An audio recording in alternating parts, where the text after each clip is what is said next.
வணக்கம். நான் உங்க ஆடிட்டர் கிருஷ்ணன் பேசுறேன். நீங்க பார்த்துட்டு இருக்கிறது grow YouTube channel Tamil. And இன்னைக்கு நம்ம ஒரு இன்ட்ரெஸ்டிங்கான ஒரு டாபிக் வீடியோவா பார்க்க போறோம். எப்படி ஹெல்த் இன்சூரன்ஸ் பாலிசியை சூஸ் பண்றது அப்படின்றதுதான் இன்னைக்கு வீடியோ. ஸோ அதுக்கு முன்னாடி நீங்க இன்னும் grow YouTube channel Tamil subscribe பண்ணோம்னா சப்ஸ்கிரைப் பண்ணிங்க. பக்கத்தில் இருக்கிற பெல் பட்டனை கிளிக் பண்ணிக்கோங்க. அப்பதான் நாங்க போட போறிய நிறைய யூஸ்ஃபுல்லான வீடியோஸ் உங்களுக்கு உடனே வரும். அண்ட் நம்ம வந்துட்டு க்ரோ யூடியூப் சேனல்ல டெலிகிராம் சேனல் நடத்திக்கிட்டு இருக்கோம். பிளஸ் க்ரோ டைஜஸ்ட் அப்படின்னு சொல்லக்கூடிய எஜுகேஷன் கண்டென்ட்டை இமெயிலாக அமைச்சுக்கிட்டு இருக்கோம். ஸோ அதுக்கு க்ரோ டைஜஸ்ட் நியூஸ் லெட்டர் நீங்கள் சப்ஸ்கிரைப் பண்ணணும் அப்படின்னா grow.in/digest அடிச்சிங்கன்னா உங்களுக்கு கூகுளில் நீங்கள் டைப் பண்ணிங்கன்னா கூட உங்களுக்கு வரும். ஸோ அதையும் நீங்கள் சப்ஸ்கிரைப் பண்ணிக்கோங்க.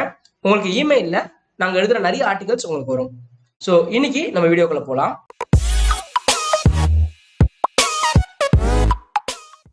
ஒரு எக்ஸாம்பிள் சொல்றேன். ஜஸ்ட் ஒரு எக்ஸாம்பிள். ரீசெண்டாக கோவிட் டைம் வருது.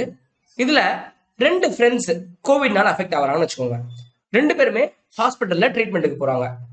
அதுல mister A அப்படின்றவரும் mister B அப்படின்றவரும் treatment முடிச்சுட்டு வெளில வந்துடுறாங்க. கொஞ்ச நாள் கழிச்சு மிஸ்டர் ஏ அப்படின்றவரு அவரோட வாழ்க்கையை ரொம்ப சாதாரணமா நடத்திக்கிட்டு இருக்காரு. கோவிடுக்கு முன்னாடி எப்படி இருந்துச்சோ அவரோட தொழில் அதே மாதிரி போய்கிட்டு இருக்கு.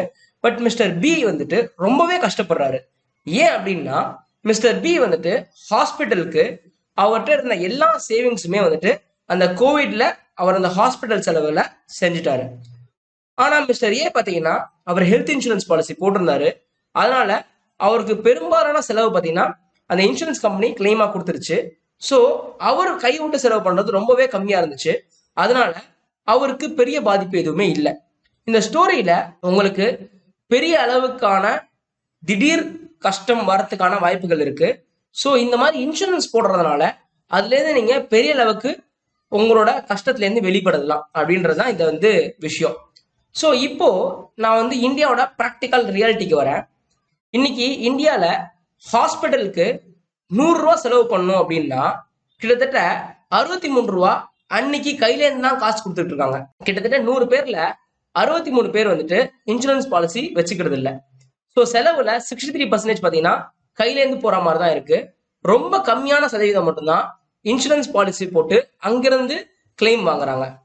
அண்ட் ஒரு எக்ஸாம்பிள் சொல்ல போனா இன்னைக்கு 1 லட்ச ரூபா ஹாஸ்பிட்டல் பில் வருதுன்னா வெறும் 37,000 ரூபா தான் உங்களுக்கு இன்சூரன்ஸ் கவரேஜ் கிடைக்கிற மாதிரி இருக்கு. ஏன்னா அவ்வளோ கம்மியான பேர் மட்டும் தான் இன்னைக்கு இன்சூரன்ஸ் பாலிசி யூஸ் பண்றாங்க. இந்த ஹெல்த் இன்சூரன்ஸ் பாலிசி இந்தியால இன்னும் பெருசா வளர வேண்டியது இருக்கு. இதே வெளிநாட்டுலாம் பாத்தீங்கன்னா வெறும் 18% தான் கையில இருந்து கொடுக்குற மாதிரி இருக்கும். கிட்டத்தட்ட பாத்தீங்கன்னா ஒரு 82% இன்சூரன்ஸ் கம்பெனி ரீஎம்பர்ஸ் பண்ற மாதிரி இருக்கும். அந்த அளவுக்கு அங்க இன்சூரன்ஸ் அவ்வளோ ஃபேமஸா இருக்கு. சில நாட்டுல எல்லாம் பாத்தீங்கன்னா 11% தான் கையில இருந்து கொடுக்குற மாதிரி இருக்கும். கிட்டத்தட்ட 89% பாத்தீங்கன்னா உங்களுக்கு இன்சூரன்ஸ் கம்பெனியே கொடுக்குற மாதிரி தான் இருக்கும். ஸோ அவ்வளோ பேர் இன்சூரன்ஸ் எடுத்து வச்சிருக்காங்க. இன்சூரன்ஸ் பத்தின அவேர்னஸ் அங்க அதிகமா இருக்கு. இந்தியால இன்னும் நிறைய இன்சூரன்ஸ் போய் சேர வேண்டிய விஷயங்கள் இருக்கு. இன்சூரன்ஸுக்கான காரணங்கள் எதுவா வேணா இருக்கலாம். உங்களோட ஃபார் எக்ஸாம்பிள் நீங்க இன்னைக்கு கையில வச்சிருந்த சேவிங்ஸ் உங்களுக்கு திருப்தியா இருந்திருக்கும், பாத்துக்கலாம் அப்படின்றது. ஆனா அது எவ்வளவு சீக்கிரமா குறையும் ஒரு ஹாஸ்பிட்டல் இப்போ இந்த மாதிரி கோவிட் மாதிரி ஒரு சுச்சுவேஷன்னால யோசிச்சு பாருங்க. பல பேர் அவங்க சேர்த்து வச்சிருந்த பல வருஷத்தோட சேவிங்ஸை ஒரே மாசத்துல கரைய வேண்டியிருக்கு. அந்த மாதிரி இருக்கு. சில பேர் இன்வெஸ்ட்மெண்ட்ஸ் பண்ணி வச்சதெல்லாம் விற்க வேண்டியிருக்கு. லேண்ட்ல போட்டதோ ஸ்டாக்ஸ்ல போட்டதோ வித்து அதுவும் அன்னைக்கு நல்ல ரேட் போகுமான்னு கூட தெரியாது, வித்து செலவு பண்ண வேண்டியிருக்கு. இதே ஒருவேளை அவங்க இன்சூரன்ஸ் போட்டிருந்தாங்க அப்படின்னா அதுக்கு அந்த இன்சூரன்ஸ் கம்பெனியா அந்த காசு கொடுக்கறதுக்கான வாய்ப்புகள் நிறைய இருக்குது. இந்தியால என்னதான் 50 கோடி பேருக்கு இன்சூரன்ஸ் இருக்குன்னு சொன்னாலும் மோஸ்டா பாத்தீங்கன்னா இதெல்லாம் கவர்மெண்ட் ஸ்கீம்ஸ்ல தான் இன்சூரன்ஸ் எடுத்திருக்காங்க. பிரைவேட்டா அவங்க காசு போட்டு இன்சூரன்ஸ் எடுத்தது பார்த்தீங்கன்னா ரொம்பவே கம்மின்னு சொல்லலாம். அண்ட் இந்த இன்சூரன்ஸோட விழிப்புணர்வு இந்தியால ரொம்பவே கம்மியா இருக்கு. இன்சூரன்ஸ் ஏன் எடுக்கணும், ஹெல்த் இன்சூரன்ஸ் ஏன் எடுக்கணும் அப்படின்றது பாத்தீங்கன்னா நிறைய பேர் லைஃப் இன்சூரன்ஸ் பத்தி பேசிட்டு இருப்பாங்க. லைஃப் இன்சூரன்ஸ்ன்றது உயிர் சம்பந்தப்பட்டது. ஹெல்த் இன்சூரன்ஸ்ன்றது நார்மலா நம்ம ஒரு ஹாஸ்பிட்டல் அட்மிட் ஆகிறோம். அந்த ஹாஸ்பிட்டல்கள்ல செலவு நமக்கு அதிகமாகுது. ஏதோ ஒரு டிசீஸ்னால அட்மிட் ஆகிறோம். அந்த செலவு முடிச்சுட்டு வெளில வரதுக்கு அதுக்கு ஒரு 5 லட்சமோ 6 லட்சமோ 10 லட்சமோ ஆகுது. ஸோ அதுல ஒரு பெரும் பகுதியை நம்ம இன்சூரன்ஸ் போட்டிருந்தா அந்த கம்பெனிக்காரங்களே கொடுத்துடுறாங்க. ஸோ ஏன் இன்சூரன்ஸ் போடணும், அதனால என்ன பெனிஃபிட் அப்படின்னு கேட்டீங்கன்னா உங்களோட ஸ்திரத்தன்மை குறைய போறது இல்லை. அதாவது உங்களோட அந்த ஃபினான்ஷியல் கெப்பாசிட்டி குறையாம பார்த்துக்கும். ரெண்டாவது, பெரிய காஸ்ட்டை கம்மியான டைம்ல நீங்க எடுத்துட்டு வரணும்னா உங்ககிட்ட இருக்கிற லைஃப் டைம் சேவிங்கை காலி பண்ண வேண்டியிருக்கும். ஆர் ஏதாவது இன்வெஸ்ட்மெண்ட்டை ரொம்ப அடிமாற்றத்துக்கு விற்க வேண்டியிருக்கும். அதுல இருந்து நீங்க தப்பிச்சுக்கலாம். அடுத்தது, இன்சூரன்ஸ்க்கு நீங்க கொடுக்கக்கூட ப்ரீமியம் இருக்குல்ல, அது உங்களோட ஹாஸ்பிட்டல் செலவு ஆனா என்ன செலவாகுமோ அதோட ரொம்பவே கம்மியான ப்ரீமியம் தான் நீங்க கட்ட போறதா இருக்கும். அதுவும் இன்ஸ்டால்மெண்ட் மாதிரி ரொம்ப வருஷமா நீங்க குறைச்சு குறைச்சு கட்டிட்டு இருப்பீங்க. பிளஸ் இன்சூரன்ஸ் நீங்க போடுறதுனால ஒரு ஹாஸ்பிட்டல் அட்மிட் ஆனீங்கன்னா நீங்க கேஷ்லெஸ் ட்ரீட்மெண்ட் எடுக்கலாம். அப்படின்னா முன்னாடி எல்லாம் எப்படி இருந்ததுன்னா ஃபர்ஸ்ட் காசு கட்டிடணும், அதுக்கப்புறம் இன்சூரன்ஸ் கம்பெனி நமக்கு ரீஎம்பர்ஸ் பண்ணுவாங்க. இப்பெல்லாம் அப்படி கிடையாது. நம்ம கையில இருந்து காசே கட்ட தேவையில்லை, டேரக்டா அட்மிட் ஆனா போதும். அது பேர் கேஷ்லெஸ்னு பேரு. ஸோ அவங்களே டேரக்டா அந்த காசை ஹாஸ்பிட்டல் கொடுத்துருவாங்க. பிளஸ் இன்சூரன்ஸ் போடுறதுனால டாக்ஸ் பெனிஃபிட்ஸ் நிறைய இருக்கு. ஸோ இதை தவிர பாத்தீங்கன்னா இன்சூரன்ஸ்ல நீங்க நிறைய புரிஞ்சிக்க வேண்டிய விஷயங்கள் இருக்கு. அதாவது இன்சூரன்ஸ் நல்லது அப்படின்றத தாண்டி இன்சூரன்ஸை நீங்க எடுக்கும்போது எப்படி சூஸ் பண்ணணும், ஒரு கம்பெனில எப்படி கம்பேர் பண்ணணும். நிறைய இன்சூரன்ஸ் கம்பெனி இருக்கு, நீங்க எப்படி கம்பேர் பண்ணி அந்த இன்சூரன்ஸ் எடுக்கணும் அப்படின்றதுக்கு ஒரு 12 பாயிண்ட் இருக்கு. அந்த 12 பாயிண்ட் தான் நான் ஒன்னொன்னா சொல்ல போறேன். ஃபர்ஸ்ட் பாத்தீங்கன்னா சம் இன்சூர்டுன்னு சொல்லுவாங்க. அதாவது எவ்வளவு ரூபாய்க்கு நான் இன்சூரன்ஸ் எடுக்கணும், அது 2 லட்சத்துக்கு எடுக்கணுமா, 1 லட்சத்துக்கு எடுக்கணுமா, 5 லட்சத்துக்கு எடுக்கணுமா, 10 லட்சத்துக்கு எடுக்கணுமா, எவ்வளவு ரூபாய்க்கு நான் இன்சூரன்ஸ் எடுக்கணும், அது பேர் தான் சம் இன்சூர்டு. இது பாத்தீங்கன்னா இதுக்கு எந்த விதமான ஃபார்முலாவும் கிடையாது. ஆனா இது உங்களோட தேவைகளை பொறுத்து இருக்குது. உங்களால எவ்வளவு பிரீமியம் கட்ட முடியும், அது மாசத்துக்காகவும் சரி வருஷத்துக்காகவும் சரி, உங்களால எவ்வளவு கட்ட முடியும், நீங்க வந்து ஏர்னிங் மெம்பரா இருக்கீங்களா, பிளஸ் உங்களுக்கு வந்து என்ன மாதிரி ஹேபிட்ஸ் இருக்கு, நீங்க ஹாஸ்பிட்டல் அட்மிட் ஆகிறதுக்கு எவ்வளவு பாசிபிலிட்டிஸ் இருக்கு, இந்த மாதிரி பல விஷயங்கள் நீங்க பார்க்க வேண்டியிருக்கும். அதுல இதுதான் அப்படின்னு ஒரு தம்பு ரூல் இருக்கவே இருக்காது. இப்போ நார்மலா நம்ம ஏரியால இருக்கிற ஹாஸ்பிட்டல், நம்ம ஒரு சிட்டில இருக்கோம் அப்படின்னா ஹாஸ்பிட்டல் எக்ஸ்பென்சஸ் கொஞ்சம் அதிகமா இருக்கும், எல்லாமே பிரீமியமான ஹாஸ்பிட்டலா இருக்கும்.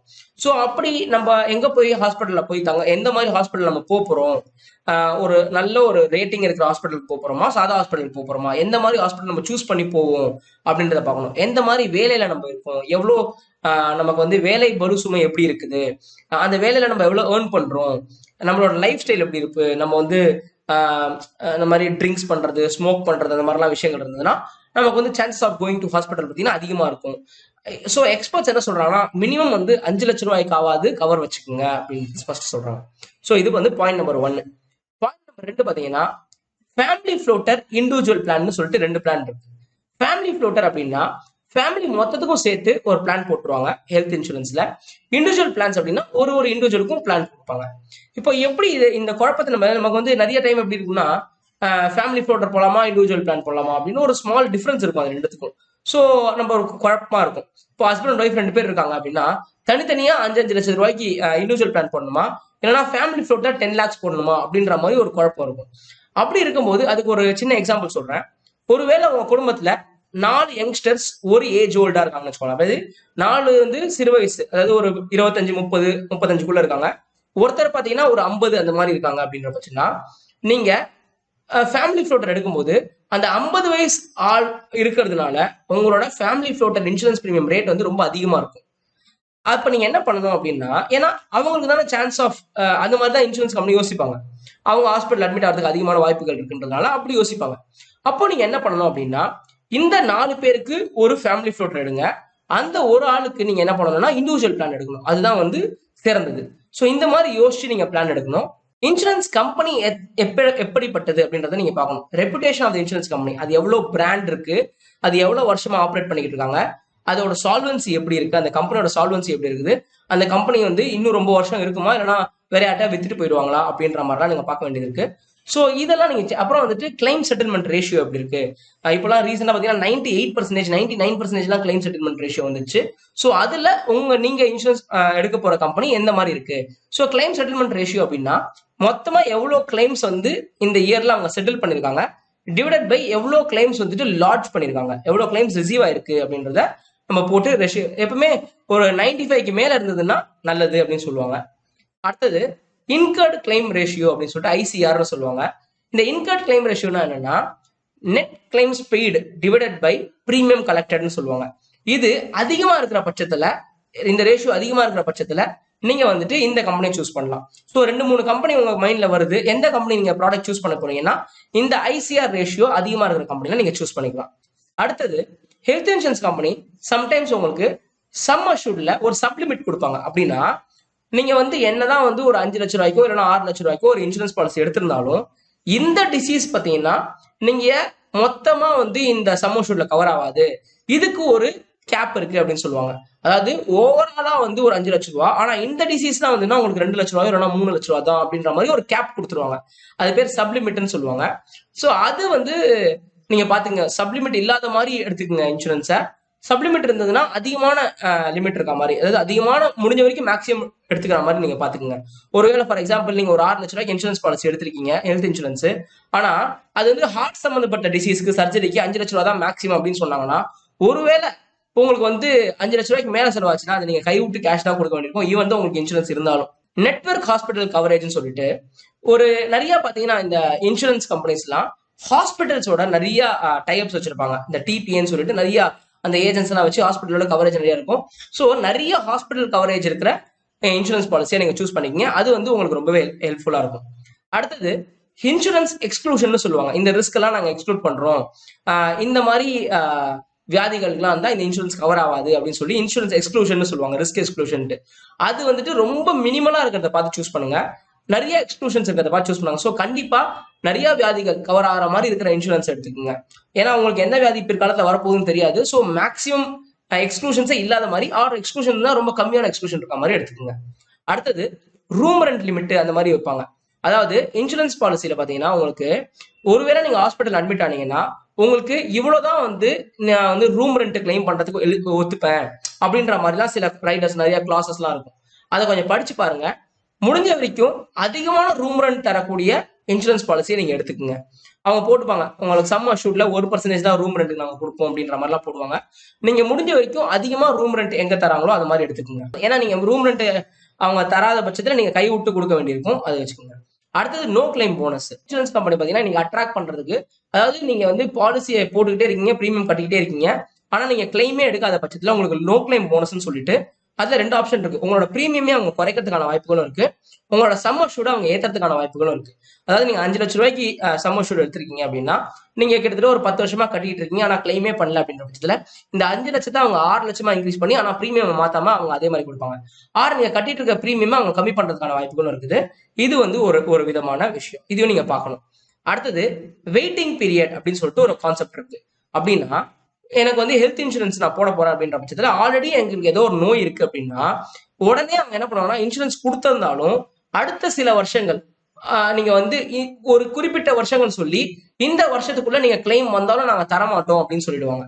அப்படின்றது இந்த வெயிட்டிங் பீரியட்னு சொல்லிட்டு. ஸோ ஃபார் எக்ஸாம்பிள் ஒருத்தருக்கு ஏதோ ஒரு பிரச்சனை இருக்குது, ஒரு அந்த பிரச்சனைக்கு அவர் வந்து ஹாஸ்பிட்டலுக்கு போயிட்டு இருந்தாலும் அந்த கிளைம் போடலை.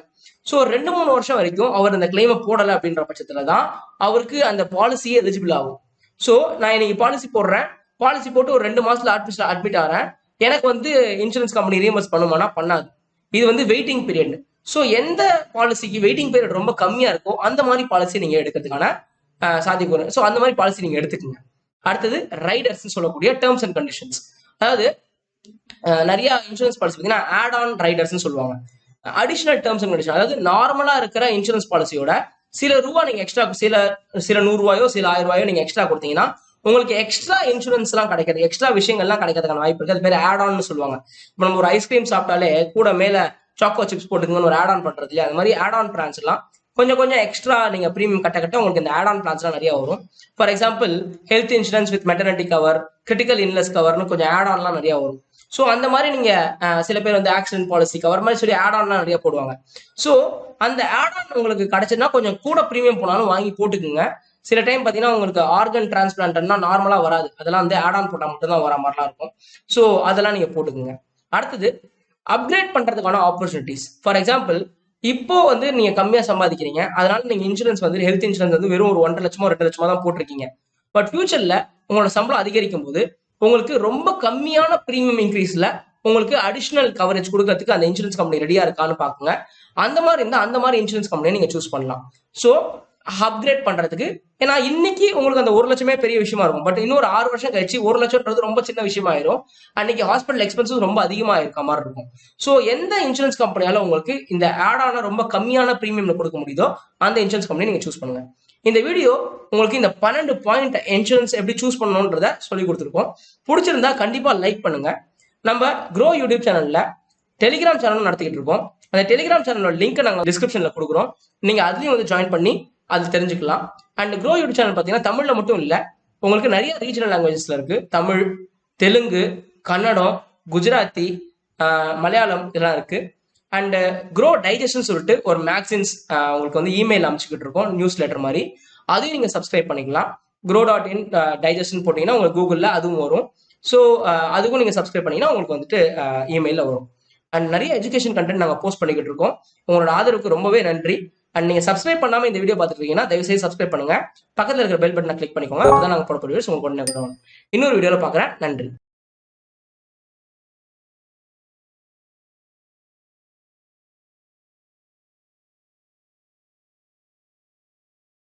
Investment in securities market are subject to market risks. Read all the related documents carefully before investing. Please read the risk disclosure documents carefully before investing in equity shares, derivatives, mutual fund, and or other instruments traded on the stock exchanges.